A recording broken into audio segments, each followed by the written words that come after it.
Bonjour, je suis Junior Friedjaquet, je suis sculpteur de papier et vous êtes ici dans une de mes installations qui est faite entièrement de papier.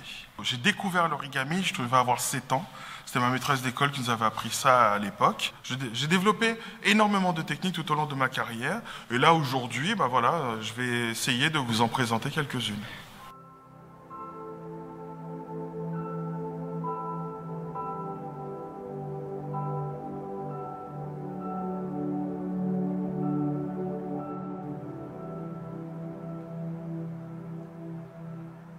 Pour faciliter la compréhension, je vais réaliser différents types de froissage. Là, on a le froissage dit aléatoire. C'est tout simplement,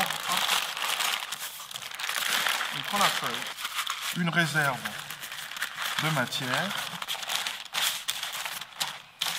Ça nous permet de faire les nuages qui sont là-haut, ça nous permet en fait de faire les rochers qui sont derrière moi et d'arriver à réduire une très grande quantité de papier pour pouvoir la modeler après, quoi. Là, on va travailler le froissage dit tubulaire pour faire un tube.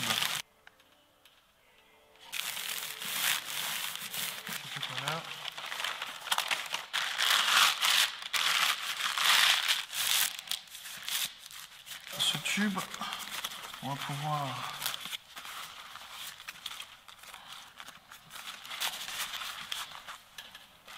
et le modelage, faire un joli champignon.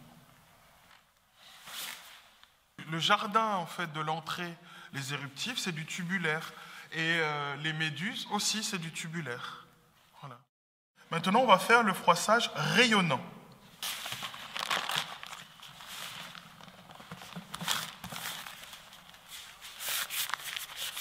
Là, comment, vous voyez?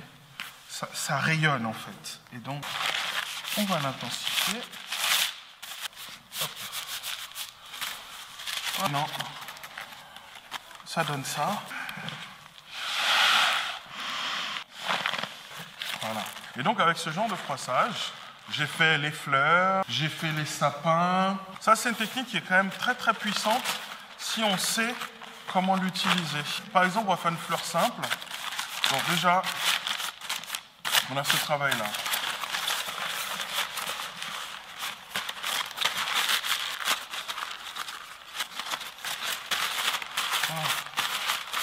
Sachant que les fleurs, il y a une semaine de travail.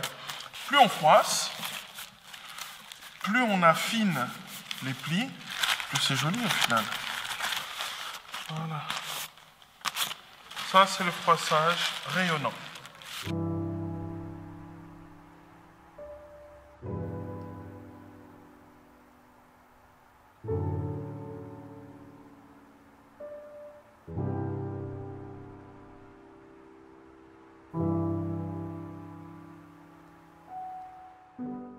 Et là, on passe au froissage structuré. On met une structure dans notre feuille.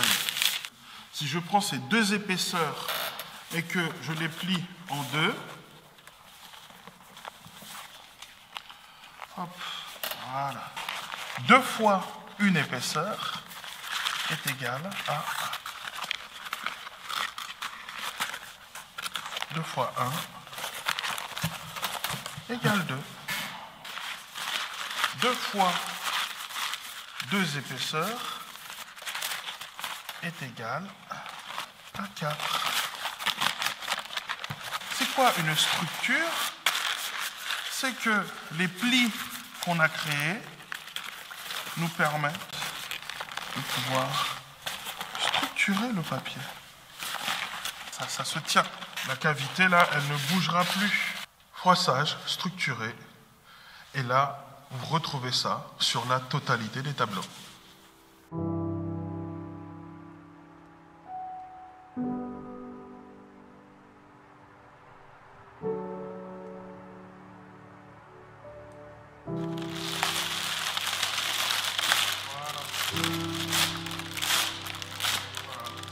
Pour le tableau Léa qui est là-bas, il a fallu 40 mètres carrés de papier pour le réaliser.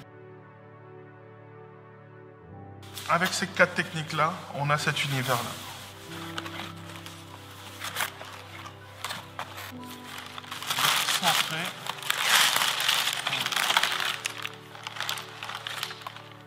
Dans cette exposition, la recherche d'harmonie m'a forcé à observer plus en détail ce bâtiment. Et donc moi je suis parti du volume de ces arches pour pouvoir repérer la notion du nombre d'or dans le bâtiment.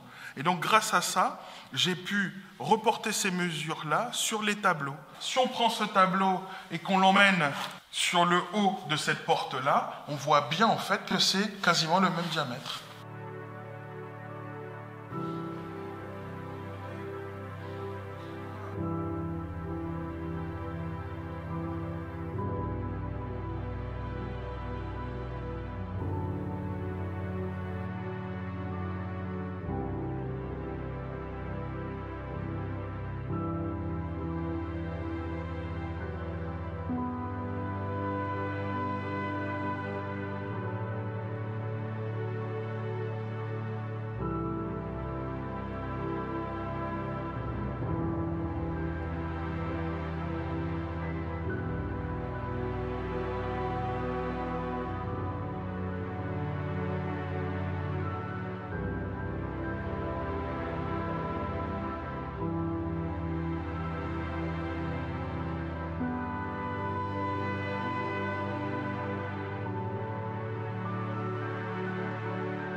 Nous arrivons au terme de ces 6 semaines d'exposition.